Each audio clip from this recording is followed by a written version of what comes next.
नमस्कार दोस्तों, सबसे पहले आपका बहुत बहुत स्वागत है हमारे टीचिंग परफॉर्मेंस एचएसडी पे।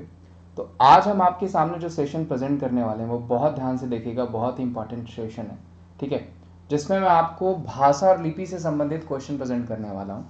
ठीक है, जो कि टॉप 20 क्वेश्चन, जिसमें मैं टॉप 20 क्वेश्चन प्रेजेंट करूंगा आपको। उसके अलावा ध्यान रखिएगा, कुछ फॉर्मेलिटीज़ हैं, जैसे करंट अफेयर की प्लेलिस्ट बना दी गई है, जाकर के देख लीजिएगा। स्टैटिक जीके की प्लेलिस्ट आप कह रहे थे बना दिया, जाकर के देख लीजिएगा। स्पेशल जीके जीएस सीए की भी प्लेलिस्ट, जिसको इसको भी मैं उसी में इंक्लूड कर दूंगा, वो भी देख लीजिएगा। और शिक्षा सिटी टेलीग्राम ग्रुप भी ज्वाइन कर लीजिएगा, जहां पे इसके पीडीएफ्स आपको मिल जाएंगे। तो आज मैं आपको टॉप 20 क्वेश्चन प्रेजेंट करने वाला हूं भाषा और लिपि से संबंधित, जो कि क्वेश्चन आपको बनते ही बनते हैं। ठीक है, चलिए शुरू करते हैं। पहला क्वेश्चन दोस्तों, चोल शासकों की भाषा क्या थी? तो देखिए, चोल शासकों की भाषा क्या थी? तमिल थी। ठीक है, ध्यान रखिएगा, पूछा जाता है। और इनके समय को भी तमिलकम ही कहा जाता है, जिसमें 3 साम्राज्य आते थे आपके, चोल, चेर और पांड्य। सबसे पहले चेर वंश आता था, जिसके संस्थापक उदयन जेलर थे।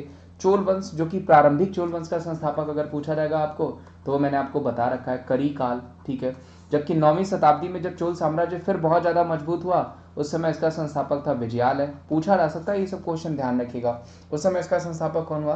तो विजयालय हुआ, ये भी पूछा जा सकता है आपको। ठीक है, चोल शासकों की जो भाषा थी वो क्या हो जाएगी? तमिल थी, ध्यान रखिएगा, पूछा जा सकता है।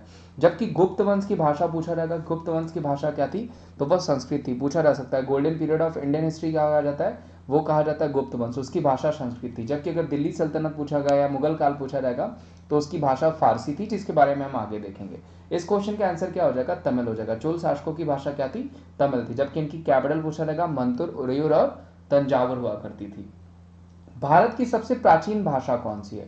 तो देखिए, भारत की जो सबसे प्राचीन भाषा है वो हो जाएगी Sanskrit. Very very important. Sanskrit जो है वो बहुत पुरानी भाषा है, तकरीबन ये ईसा से भी 5000 साल पहले से बोले जाने वाली भाषा है, और आज भी हमारी राजभाषा के रूप में है। तो ध्यान रखिएगा, भारत की सबसे प्राचीन भाषा संस्कृत। संस्कृत की उत्पत्ति इवन आप ऋग्वेद में जानते हैं कि पूछा जाता है कि संस्कृत की उत्पत्ति किस वेद में हुई? ऋग्वेद। ऋग्वेद सबसे पुराना वेद है, ठीक है, जो कि पूछा जा सकता है आपको।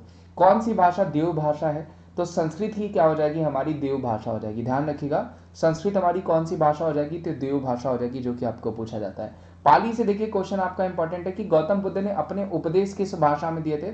तो पाली भाषा में दिए थे। जबकि भारतेंदु हरिश्चंद्र को पूछा जाता है कौन सी भाषा बोलते थे? तो खड़ी भाषा बोलते थे।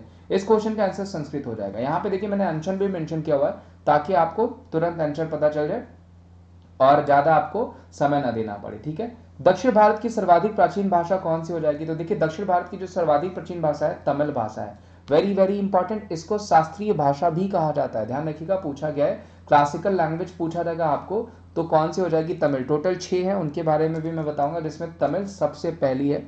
कई बार पूछा गया कि सबसे पहली शास्त्रीय भाषा कौन सी हो जाएगी? तो वो तमिल हो जाएगी। और दक्षिण भारत की सर्वाधिक प्राचीन भाषा कौन सी है? तो वो तमिल ही हो जाएगी। हिंदी के बाद भारत की दूसरी सर्वाधिक बोले जाने वाली भाषा कौन सी है? वेरी वेरी इंपॉर्टेंट, ध्यान रखिएगा, कंफर्म पूछा गया क्वेश्चन है। तकरीबन जो है 10 करोड़ कह सकते हैं, 9.72 करोड़ लोग जो हैं इस भाषा को बोलते हैं, और वो भाषा हो जाएगी बांग्ला। ध्यान रखिएगा, बंगाली तकरीबन 8.3% लोग भारत में बोलते हैं। हिंदी के बाद दूसरी सबसे ज्यादा बोले जाने वाली भाषा क्या है? बंगाली हो जाएगी। Very very important question. मुगलों की राजकीय भाषा क्या थी? अभी जस्ट मैंने बताया, फारसी थी मुगलों की राजकीय भाषा। दिल्ली सल्तनत की भी दरबारी भाषा पूछा जाएगा, तो वो फारसी हो जाएगी। पूछा जा सकता है आपको, 1 नंबर का क्वेश्चन है। देश के एकमात्र किस राज्य की राजभाषा अंग्रेजी है? वेरी वेरी इंपॉर्टेंट, क्या हो जाएगा? नागालैंड। नागालैंड एकमात्र ऐसा राज्य है जिसकी राजभाषा क्या हो जाएगी? वो हो जाएगी अंग्रेजी। ध्यान रखिएगा, इस बार नागालैंड के सेंसस में मैंने बताया था आपको, जो है कि जो सेंसस को कहेंगे हम आपका जनगणना। ठीक है, जनगणना में बताया था कि यहाँ पे माइनस में जो है जनसंख्या को नोट किया गया था। नागालैंड एकमात्र ऐसा राज्य जहाँ पे अंग्रेजी भाषा बोली जाती है ऑफिशियली, ध्यान रखिएगा। केंद्रीय भारतीय भाषा संस्थान कहाँ पे हो जाएगा? मैसूर, कर्नाटका में हो जाएगा। वेरी वेरी इंपॉर्टेंट, पूछा जा सकता है। त्रिपुरा की राजभाषा क्या हो जाएगी? तो त्रिपुरा की राजभाषा बंगाली हो जाएगी। ध्यान रखिएगा, त्रिपुरा की राजभाषा पूछा जाएगा तो बंगाली हो जाएगी। भारत के किस क्षेत्र की भाषाएं द्रविड़ कुल से संबंधित है? Southern region. और उधर का जो स्थापत्य हो जाएगा, जो आपका उधर का आर्किटेक्चरिंग पूछा जाएगा, तो वो भी आपका द्रविड़ जो है कि जॉनर में ही बनाया जाता था। उधर की मंदिरें जो है द्रविड़ जॉनर में ही बनाएगी। द्रविड़ जो है कि वहां का द्रविड़ कुल से संबंधित एरिया कौन सा हो जाएगा? वो साउदर्न रीजन हो जाएगा। उधर की आर्किटेक्चरिंग क्या थी? तो वो द्रविड़ थी, जो कि पूछा जा सकता है आपको। भारत में कितनी भाषाओं को शास्त्रीय भाषा का दर्जा दिया गया? अभी जस्ट मैंने आपको बताया 6, जिसमें सबसे पुरानी शास्त्रीय भाषा क्या हो जाएगी? क्लासिकल लैंग्वेज तमिल हो जाएगी। तो ध्यान रखिएगा, तमिल हो गया आपका, ठीक है, संस्कृत हो गया, कन्नड़ हो गया, उड़िया हो गया, मलयालम और तेलुगु, ये 6 भाषाएं जो हैं जिनको शास्त्रीय भाषा का दर्जा प्राप्त है। वेरी वेरी इंपॉर्टेंट, इसमें तमिल सबसे पुरानी शास्त्रीय भाषा है। भारत की सर्वाधिक प्राचीन लिपि कौन सी हो जाएगी, तो वो हो जाएगी ब्राह्मी। ध्यान रखिएगा, कई बार पूछा गया सर्वाधिक अगर पूछा जाएगा प्राचीन लिपि कौन सी हो जाएगी, वो हो जाएगी ब्राह्मी। सिंधु घाटी सभ्यता में ही आपको मिलता है और ब्राह्मी सबसे सर्वाधिक प्राचीन लिपि है जो कि पूछा जा सकता है। इवन सारी लिपियां अगर पूछा जाता है उसकी जन्मदाता कौन है, तो ब्राह्मी लिपि ही हो जाती है। हिंदी भाषा किस लिपि में लिखी जाती है, तो वो देवनागरी लिपि में लिखी जाती है, सबको पता होगा। गुरुमुखी लिपि निम्नलिखित में से किस सुख गुरु के द्वारा की लाई गई थी, तो वो लाई गई थी गुरु अंगद जी के द्वारा, जो कि दूसरे नंबर के गुरु हैं। ध्यान रखिएगा, गुरुमुखी लिपि पूछा जाएगा तो वो दूसरे नंबर के जो गुरु थे गुरु अंगद जी, उन्हीं के द्वारा लिखी गई थी। जबकि पूछा जाएगा टोटल कितने सिख गुरु हुए, तो वो हो जाएंगे 10। गुरु नानक जी सिख धर्म के संस्थापक कहे जाते हैं, पूछा जाता है आपको, ठीक है। प्राचीन भारत में निम्नलिखित में से कौन सी लिपि दाई से बाई ओर लिखी जाती है। देखिए, प्राचीन भारत में सिंधु सभ्यता में आपको ब्राह्मी और खरोष्टी दोनों का उल्लेख मिलता है, लेकिन खरोष्टी जो है वो क्या लिखा जाता था, तो वो दाई ओर से बाई ओर लिखी जाती थी। पूछा जा सकता है, खरोष्टी जो है वो दाई ओर से बाई ओर लिखी जाती थी। 1 नंबर का क्वेश्चन है जो कि आपको बनेगा, ठीक है। ध्यान रखिएगा, दाएं से बाएं लिखी जाने लिपियां में कौन सी हो जाएगी, वो हो जाएगी खरोष्टी। अशोक के ब्राह्मी लिपि अभिलेखों को सर्वप्रथम किसने पढ़ा था, तो वो पढ़ा था जेम्स प्रिशप ने। जबकि ढूंढा किसने था, तो ढूंढा था, ध्यान रखिएगा, आपका फैन थेलर ने। पूछा जाएगा किसने ढूंढा था, फैन थेलर ने ढूंढा था, जो कि आपको पूछा जा सकता है। 1 नंबर का क्वेश्चन है, ठीक है, नोट डाउन कर लीजिएगा। आधुनिक देवनागरी लिपि का प्राचीन रूप क्या है, तो वो हो जाएगा ब्राह्मी। ध्यान रखिएगा, आधुनिक जो देवनागरी लिपि है उसका प्राचीन रूप क्या हो जाएगा, ब्राह्मी हो जाएगा।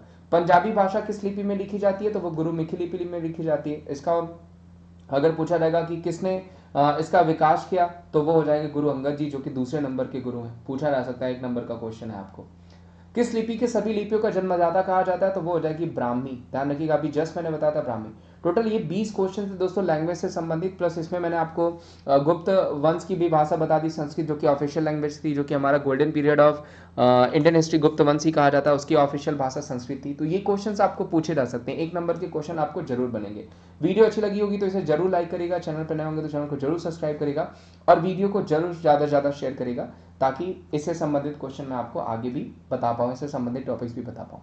तो आज का सेशन यही खत्म होता है, मिलते हैं आपको अगले सेशन में, तब तक के लिए धन्यवाद, अपना ध्यान रखिए। उसके अलावा दोस्तों मैं अनअकैडमी पे भी पढ़ाता हूँ, जहाँ पे मेरी फ्री क्लासेस लेने के लिए आपको अनअकैडमी एप्लीकेशन इंस्टॉल करना पड़ेगा, जिसमें एसएससी कैटेगरी में मेरी फ्री क्लासेस और पेड क्लासेस दोनों ही मिलती हैं। प्लस आप जैसे ही पेड क्लासेस लेते हैं, वहाँ सारे एजुकेटर्स जो टॉप एजुकेटर्स हैं उनकी क्लासेस मिल जाती हैं। कंप्लीट बैच कोर्स हो गया, उद्देश्य हो गया, एसएससी स्टेनोग्राफर हो गया, प्रैक्टिस बैच कोर्स हो गया, लक्ष्य बैच कोर्स हो गया, सफलता बैच कोर्स हो गया, ये सब आपको मिल जाते हैं। प्लस सब्सक्रिप्शन लेते ही कोड यूज करना पड़ता है आपको, wimleys@14। इस कोड को यूज करते ही आपको 20% का ऑफ हो जाता है और ऑल सेट हो जाते हैं एग्जाम्स को क्रैक करने के लिए। वहाँ पे और सारी फैसिलिटीज दी गई, डॉक्टरिंग सेशन दिया गया है आपको, रेज हैंड का ऑप्शन दिया गया है जहाँ पे आप हैंडल्स कर सकते हैं, टेस्ट सीरीज दी गई है, प्रैक्टिस सेट दिया गया है, सब आपको वहाँ पे मिल जाता है। कोड आपको यूज करना होता है wimleys@14, जिसको आप किसी भी कैटेगरी में यूज कर सकते हैं, बैंक में, एसएससी में, यूपीएससी में आपको 20% का ऑफ हो जाता है। और तब तक अपना ध्यान रखिए, मिलते हैं हम आपसे अगले सेशन में और उम्मीद करता हूँ ये सेशन आपको अच्छा लगा होगा।